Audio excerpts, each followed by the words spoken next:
마태복음 10장 5절로 15절까지 말씀 제가 말씀 봉독해 올립니다.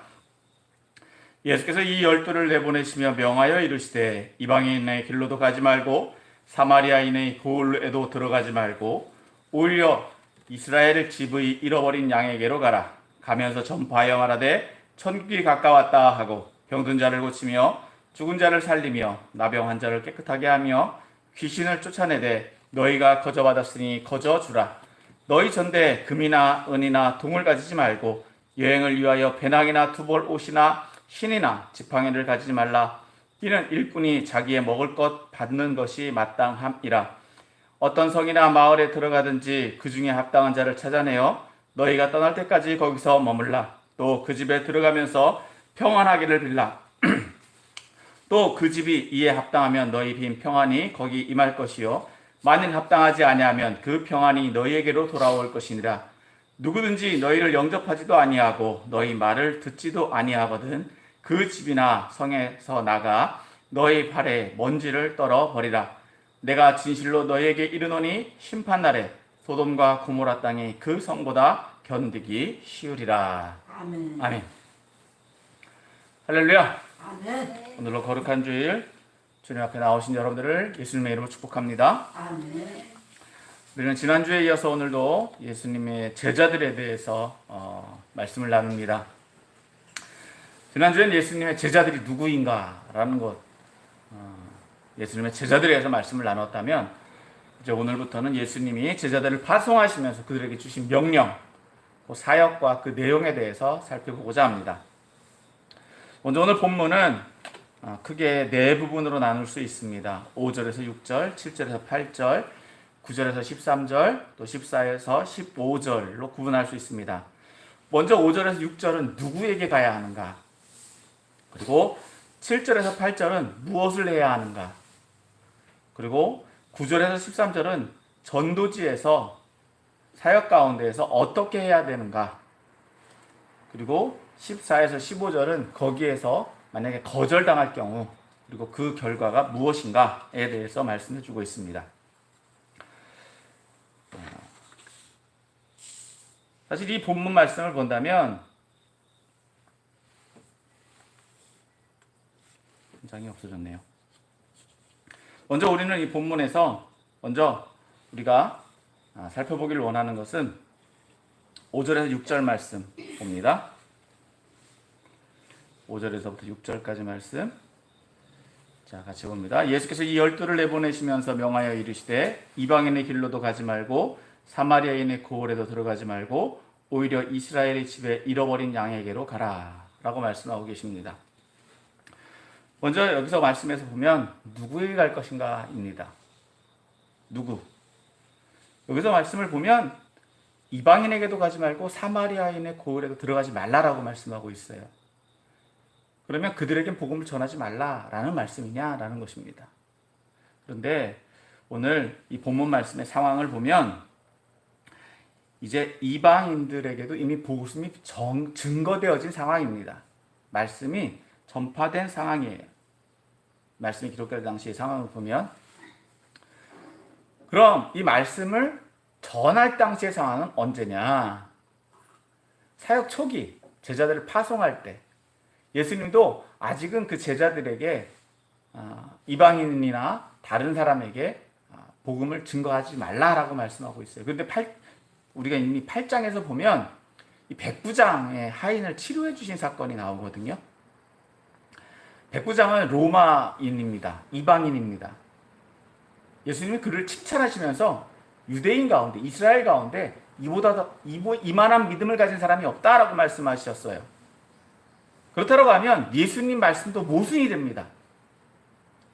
그럼 이 말씀은 뭐냐? 우선순위라는 것입니다. 제일 먼저 누구에게 먼저 가야 되느냐라고 하는 거예요. 유대인의 입장에서 보면 예수님이 이 땅 가운데 오신 것은 예수님이 말씀을 완성하기 위해서 오셨다고 말씀하고 있습니다. 즉 예수님은 이스라엘의 구원자로서 메시아로서 먼저 이 땅 가운데 오셨다는 거예요. 그렇기 때문에 예수님도 당신이 자신을 소개할 때 나는 이스라엘의 보냄을 받은 자다라고 말씀하고 계세요.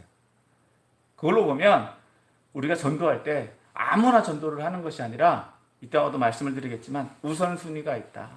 그래서 제자들에게도 복음을 증거할 때 복음이 증거당하는 상황이 어떻다고요? 우선순위가 있다. 사실 이미 다른 백성들, 다른 민족들은 어떻게 하고 있습니까? 예수님을 메시아로 받아들이고 있는 상황입니다.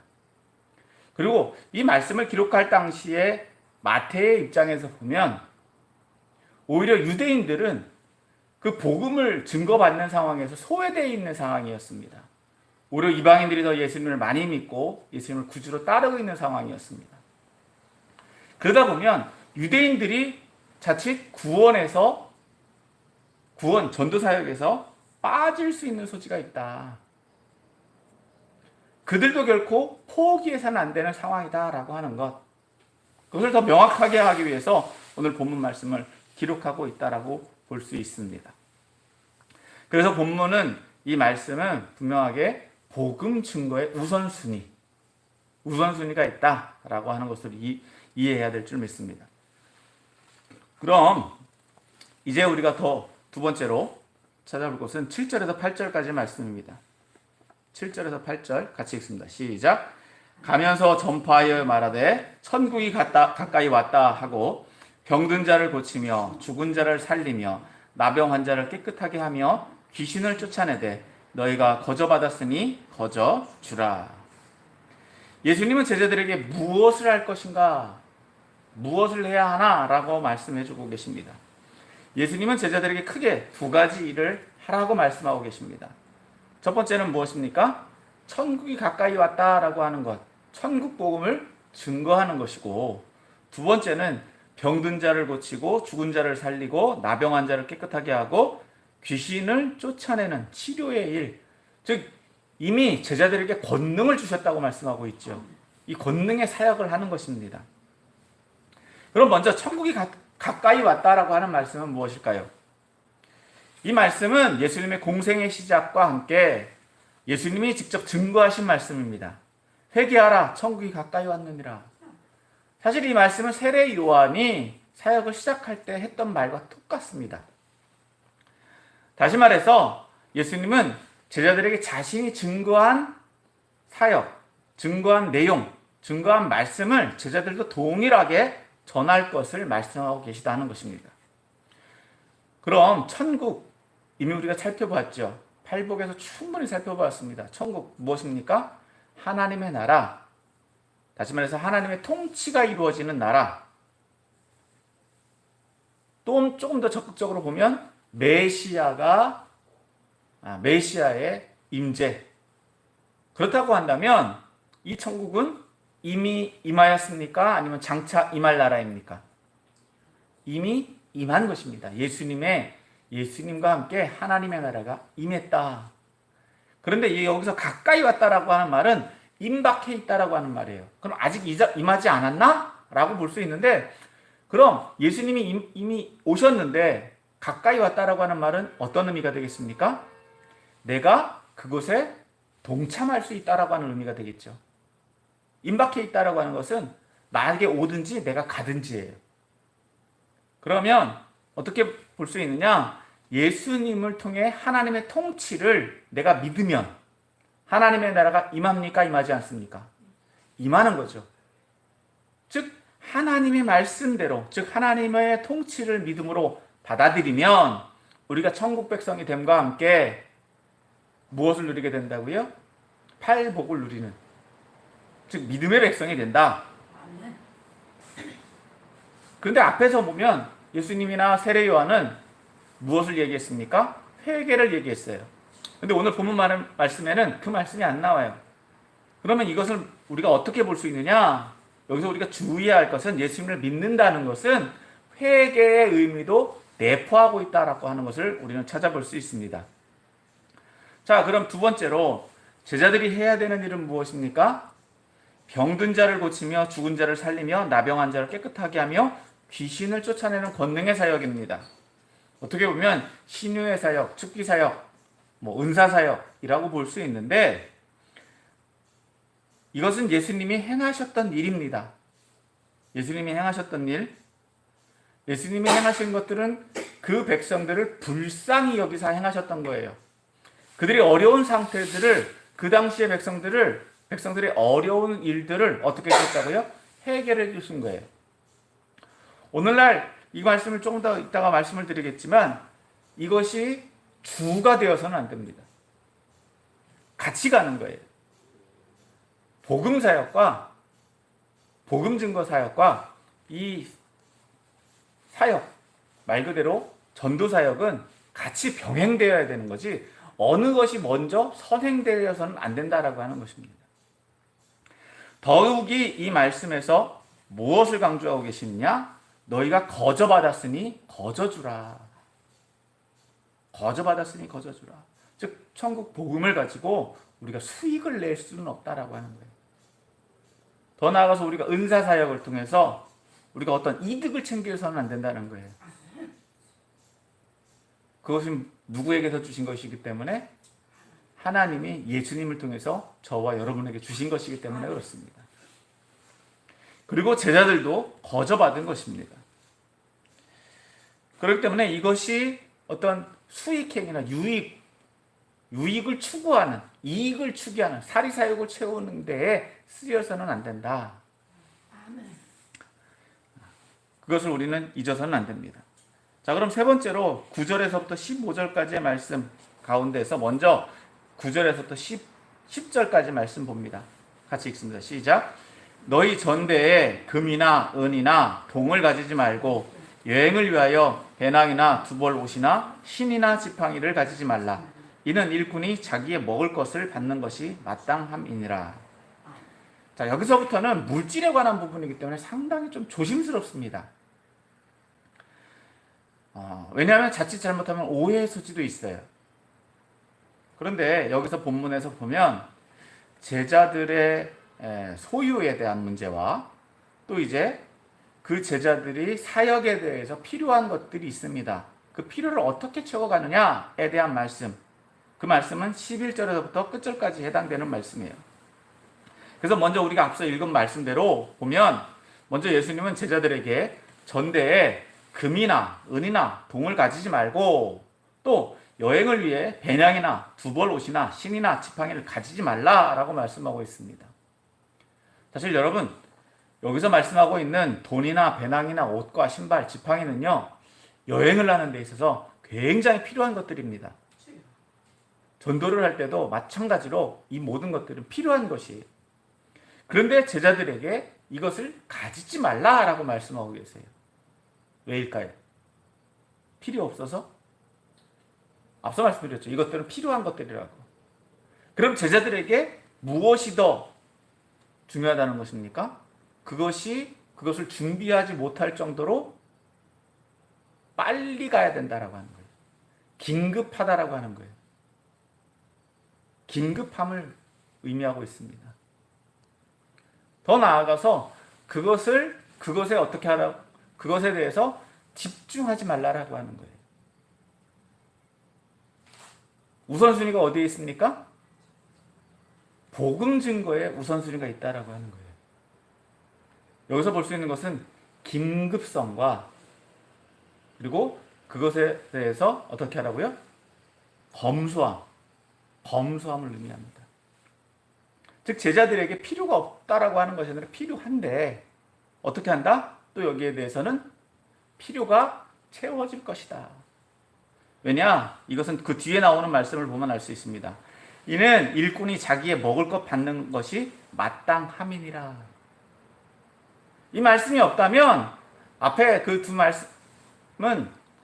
말씀은 제자들의 무소유를 이야기할 수 있어요. 그런데 일꾼에게 먹을 것이 필요하다라고 하는 말씀은 그들의 생계가 채워져야 된다라고 하는 말씀이에요. 즉 복음을 받아들이고 또 치료를 받은 사람들은 어떻게 해야 된다? 대가로서 지불하는 것이 아니라 그들에게도 동일하게 말씀을 증거하거나 복음을 증거하거나 치료해 준 사람에게 무엇을 제공하라? 생계를 제공해 줄 수 있어야 된다라고 하는 것입니다.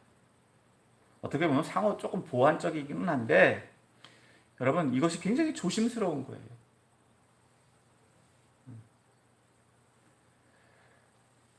그렇기 때문에 예수님은 제자들에게 전대에 금이나 은이나 동을 가지지 않아도 된다라고 하는 것이에요. 더 나아가서 여행을 위해서 배낭이나 두벌 옷이나 신이나 지팡이를 가지지 말라. 왜? 채워질 것이니까. 채워질 것이니까. 그리고 앞서 말씀드린 것처럼 그것이 제자들에게는 지금 그게 중요한 게 아니에요. 그게 중요한 게 아니에요. 뭐가 더 중요하다? 복음 증거하는 거.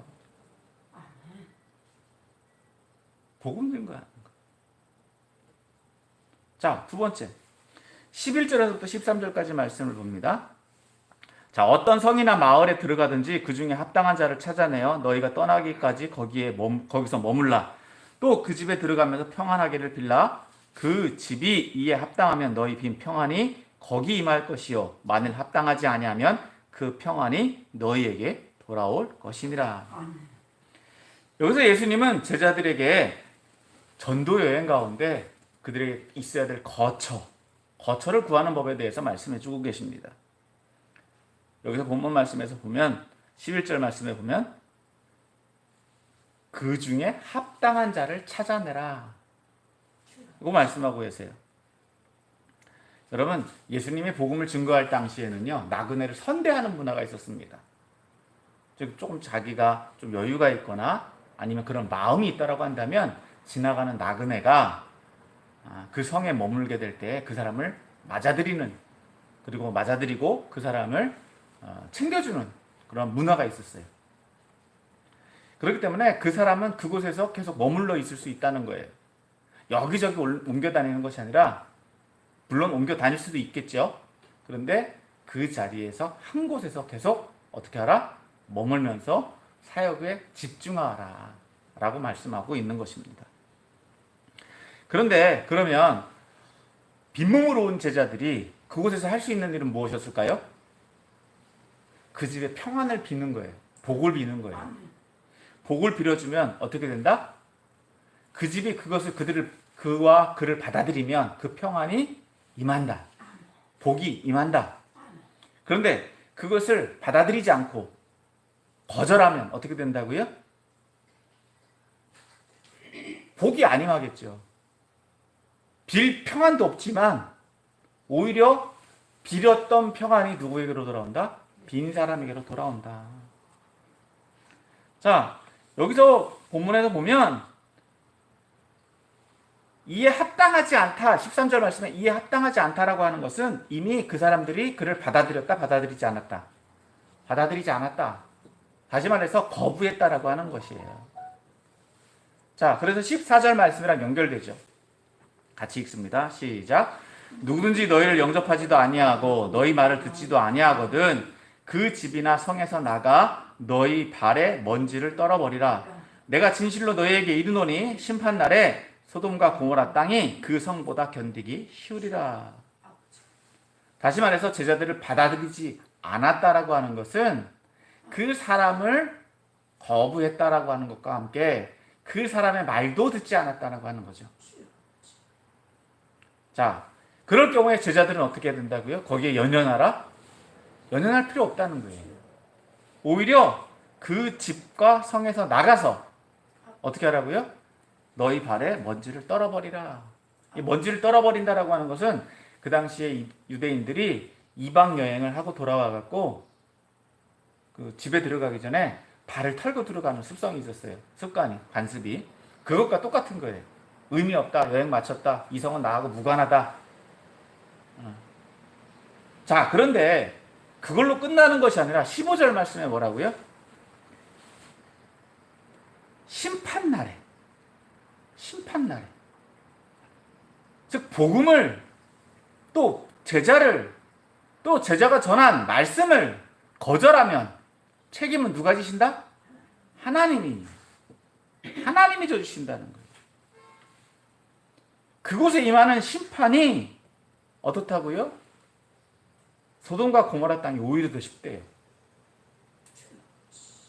역설적이죠. 소돔과 고모라 땅 완전히 멸망당했습니다.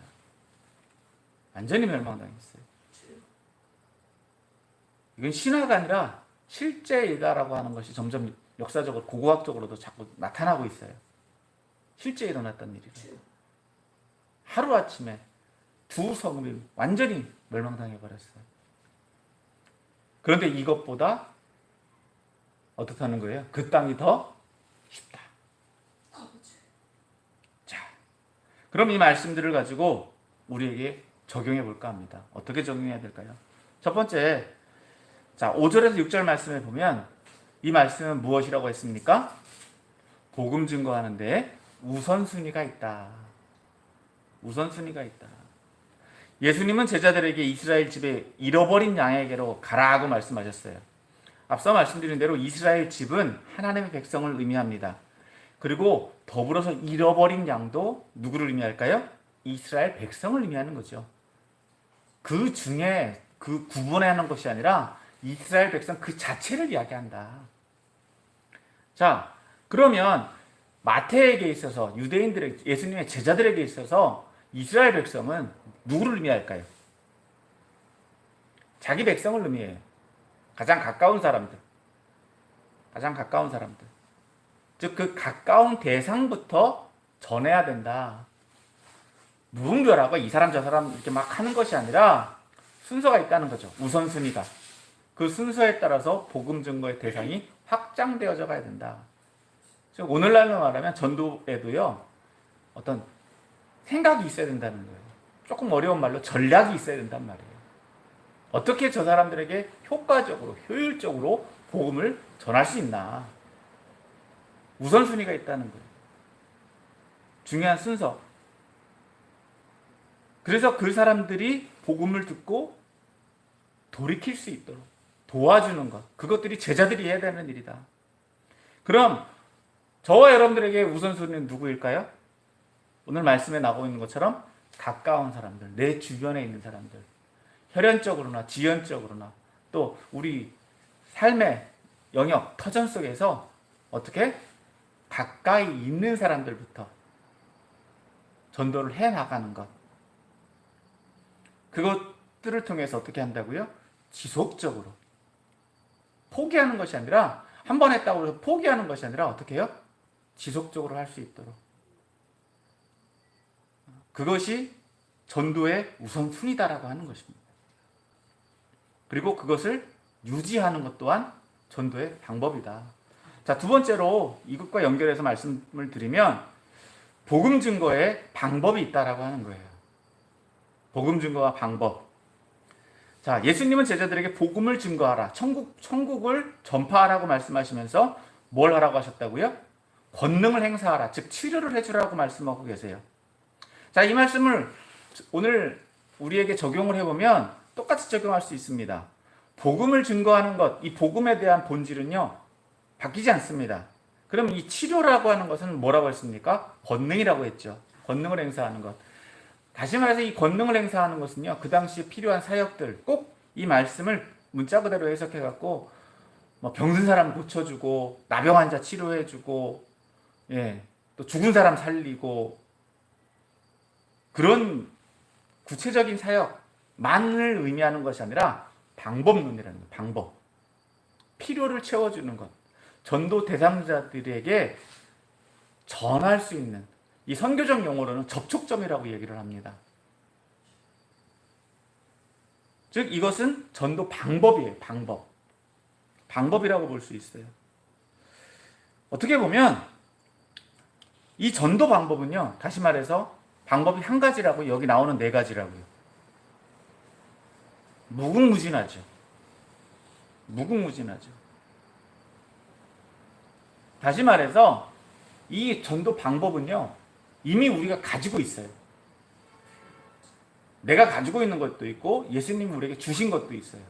그럼 내가 가지고 있는 것은 무엇일까요? 이미 하나님께서 우리에게 주신 재능, 달란트가 있다는 말씀이에요. 내가 잘하는 것. 자, 두 번째는 뭡니까? 권능, 외부에서 들어온 것. 즉 성령님을 통해서 우리에게 나타나지는, 발현되어지는 은사들. 이 두 가지가 우리에게 이미 있는 것이다라고 하는 것입니다. 없는 것이 아니라 있는 것을 가지고 하는 거예요. 그러다 보니까 전도 방법론에 대해서는요, 방법이 어떻다고요? 무궁무진하죠. 무궁무진한 거예요. 꼭 이 방법이 정답이다라고 말할 수 없다는 거예요. 선택하면 되는 거예요. 내가 잘하는 것을 통해서, 나에게 주신 능력을 통해서 그것을 가지고 어떻게 해야 된다? 복음을 효과적으로, 효율적으로 전도할 수 있어야 된다. 그러므로 제자라고 한다면 뭘 해야 된다고요? 복음 증거하는 거. 첫 번째 본질을 잊어서는 안 되고, 두 번째는 뭐라고요? 방법을 사용하면 된다는 거예요. 다시 말해서 전도를 못하는 것이 아니라 뭐라고요? 안 하는 거예요. 이미 우리에게 재능이 있잖아요. 두 번째는 뭐라고요? 성령님께서 우리 은사를 주셨기 때문에 우리는 전도를 할 수 있다는 거죠. 단 우리가 어떻게 하느냐예요. 어떻게. 그런데 문제는 앞서 말한 것처럼 막 방법에 치중하다 보면 방법만을 강요를 하게 되는 경우들을 보게 됩니다. 나는 이것만 하니까 이 방법이 최고야. 이 방법을 막 따라하고 이 방법만 주장하고 그러다 보면 어떻게 됩니까? 방법론이 앞서게 돼요. 방법론이 앞서게 돼요. 거꾸로가 되는 거죠. 중요한 것이 무엇인지 잊어버리게 됩니다. 더 나아가서 복음의 본질은 사라져버리고 방법에 집중해서 이 방법만을 고수하게 되는 그런 좀 뭐라 그럴까요? 핵심을 잊어버리는 사역이 될 수 있다라고 하는 것입니다. 그래서 여러분, 제자들에게 주신 사역 뭐라고요? 복음을 증거하는 것, 천국이 가까이 왔다. 천국이 가까이 왔다. 여러분, 이것은 굉장히 또 중요한 한 가지 사역이 있습니다. 앞서 말한 것처럼 천국을 증거하는 것, 즉 복음을 맹목적으로 이렇게 문자적으로 증거하는 것도 좋지만 그 사람들에게 천국을 보여주는 것도 중요해요. 천국을 어떻게 보여주나요? 여러분들이 누리고 있는 천국을 보여주시면 돼요. 굉장히 추상적이죠. 근데 여러분, 천국을 누리는 방법 말씀드렸잖아요. 팔복에서 이미 우리는 충분히 살펴봤어요. 왜? 믿음과 함께 천국이 어디에 임하였습니까? 우리 마음 가운데, 우리의 삶 가운데 천국이 임하였어요. 즉 우리가 구원받았다라고 하는 거. 우리의 삶을 통해서 보여주시면 돼요. 천국은 이미 임하였습니다. 여러분, 이미 이 땅 가운데 천국을 못 누리잖아요. 맨날 힘들어 죽겠네. 그럼 그분들은 죽어요. 이미 죽은 삶을 살고 있어요. 삶에 고난이 없다라고 하는 것이 아니라, 역경이 없다라고 하는 것이 아니라 그 삶 속에서도 무엇을 누리라? 천국을 누리는 거예요. 왜? 이미 우리는 천국 백성이에요. 천국 백성이면 천국을 누리는 거잖아요. 천국의 삶을 살아야 되는데 계속 말씀드리지만 맨날 지옥이래. 그럼 그분은 어디 가요?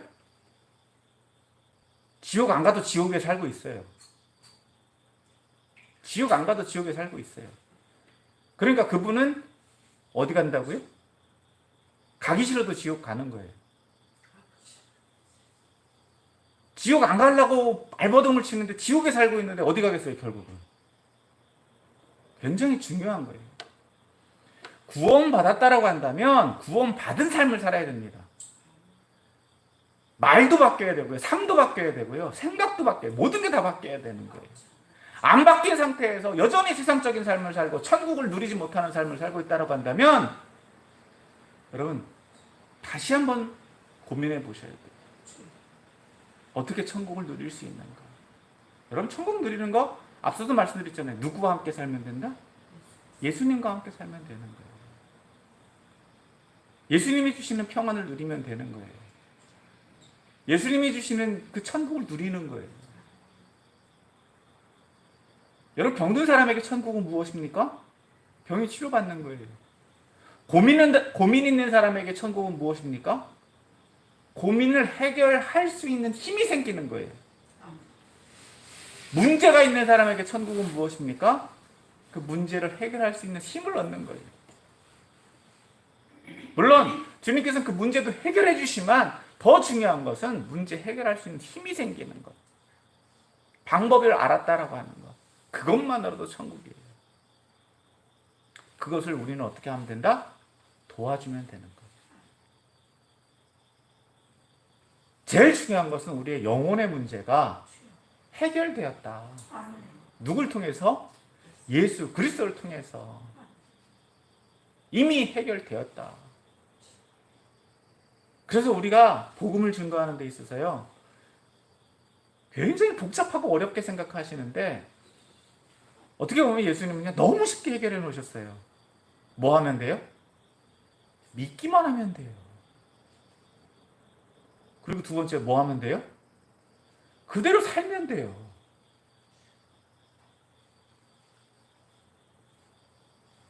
너무 쉬운데 너무 어렵대요. 왜 어려울까요? 이유를 대니까. 왜 그러냐고 이유를 대니까. 물론 그 이유도 중요하죠. 그것을 설명해 놓은 것이 신학이에요. 그것을 이해하기 쉽게, 누구라도 받아들이기 쉽게 설명해 놓은 게 신학입니다. 여러분, 진리는요 굉장히 단순합니다. 태양계에 살고 있는 우리가, 여러분, 지구에서 해는 어디서 떠야 돼요? 잘 모르세요? 지구에 해 떠야 안 떠요? 어디서 떠요? 어느 쪽에서? 동쪽에서. 지구상에서의 해가 동쪽에서 뜨는 거는요 진리예요. 어렵습니까? 그것을 이해하고 그것을 설명하는 것이 어렵지, 그것을, 그 현상을 보는 것은요 어렵지 않아요. 그냥 보고 본 대로 받아들이면 돼요. 왜 서쪽에서 안 뜨냐고 이유를 댈 수 있나요? 많은 분들이 그 이유를 대요. 왜 서쪽에서 뜨느냐, 안 뜨느냐고. 그러니까 힘든 거예요. 여러분, 복음은요, 예수님은요, 하나님이나 예수님은 우리에게 어려운 말씀 하신 적이 없어요. 너무 쉽게 얘기해 놓으셨어요. 그러니까 오히려 너무 쉬우니까 어떻다고요? 사람들이 잘 안 믿어요. 그래서 조금 어렵게 얘기하잖아요? 모르겠대요. 무슨 말입니까? 믿고 싶지 않다는 거예요. 믿고 싶지 않다는 거예요. 그럼 이것을 또 우리가 먼저 믿는 사람들이 전하라고 그래요. 그러면 못하겠대요. 앞서 말씀드렸죠. 못하는 거라고요? 안 하는 거라고요? 안 하는 거예요. 하기 싫은 거예요. 여러분, 믿게 하는 분도 누구시라고요? 내가 믿게 하는 거 아니에요. 어떻게 사람한테 그 믿으라 할 수 있겠습니까? 그 사람을 믿게 하는 거는요, 뭘 보고 믿어요? 나를 보고 믿어요. 나의 삶을 보고 믿어요. 너도 못 믿겠는데 네가 하는 말을 믿겠냐? 여러분 스스로가 여러분들의 삶을 통해서 믿음을 줄 수 있는 사람이 되면, 우리나라 속담에도 무슨 말이 있죠? 팥으로 뭘 써요? 매주를 쓴다 해도 믿는다. 아무리 거짓말을 해도 믿어요. 근데 세상이 희한해져 갖고요, 사람들은 누구 말을 믿어요? 사기꾼 말을 믿어요. 왜? 너무 그럴싸하니까. 자기가 믿을만 하니까. 여러분, 어떻게 보면 우리도 그걸 좀 배워야 돼요. 그렇다고 해서 막 그런 거에 대해서 말하는 게 아니라, 그러니까 뭐 제가 좀 말이 좀 이상하게 들릴지는 몰라도, 진실만 얘기한다? 안 믿게 얘기하는데? 안 믿어지게 얘기하는데? 그것도 문제인 거예요. 내가 복음을 방해하는 방해자가 될 수 있다는 거예요. 가짜가 진짜 같은데 진짜를 가짜처럼 얘기하는 것도 기술이거든요.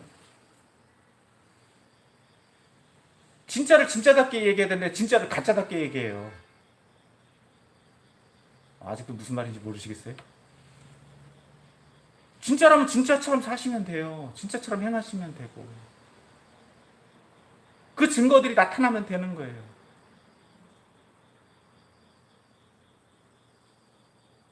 그렇게 하는 것이 뭐라고요? 내 삶에서 나타나는 거예요. 앞서 말씀드렸죠. 우선순위가 있다고. 그러면 내가 변화되면 제일 먼저 누가 믿을까요?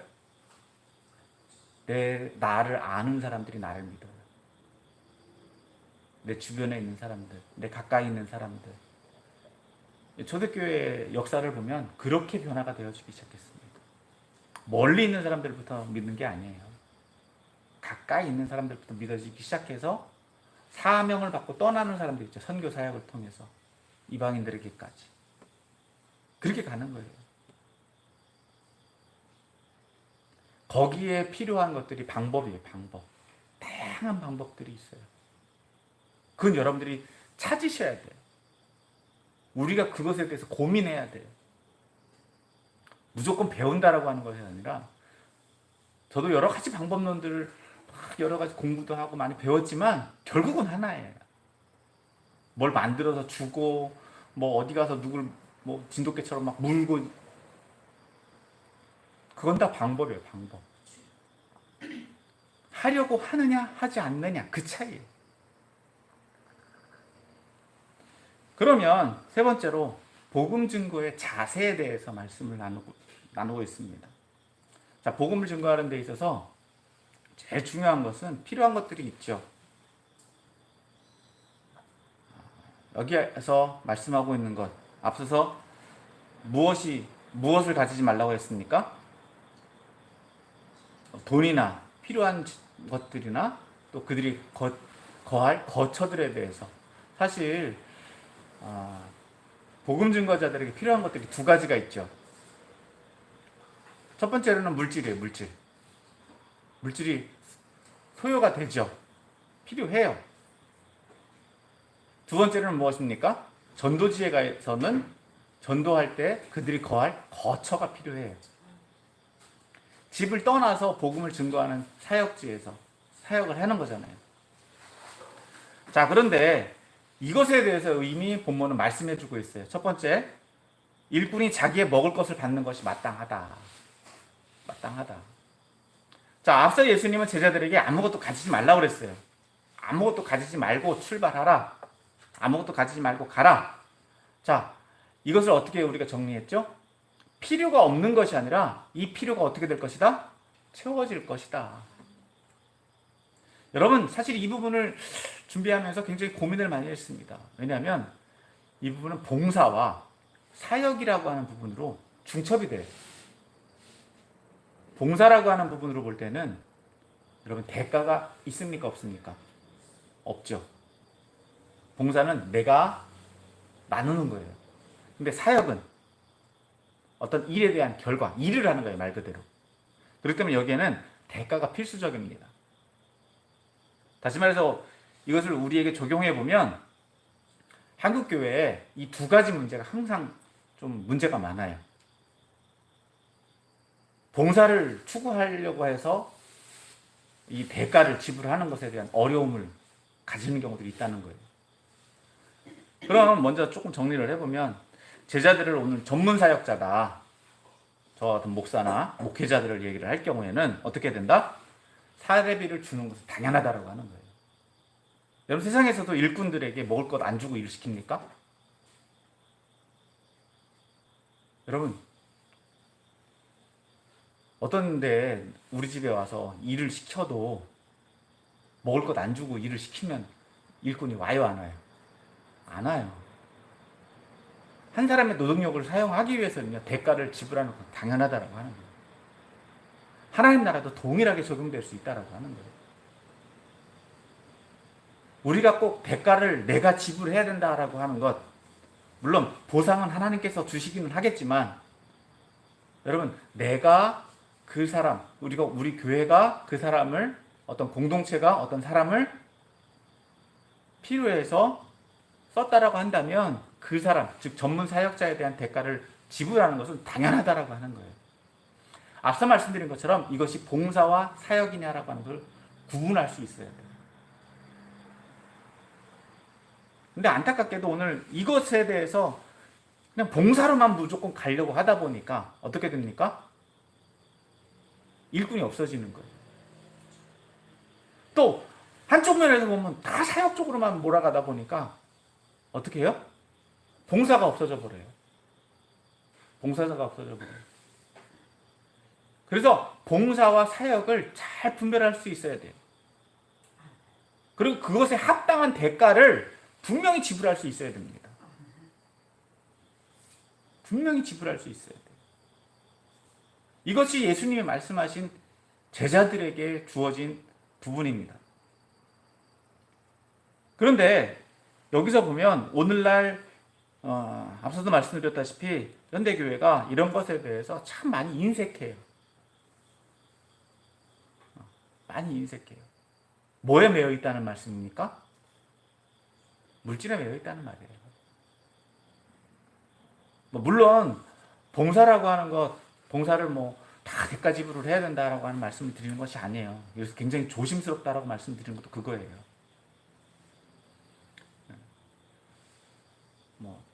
사역자들에게도 무조건 봉사만 강요해갖고 열정페이다라고 해갖고 사역을 무리하게 시키는 경우들이 있거든요.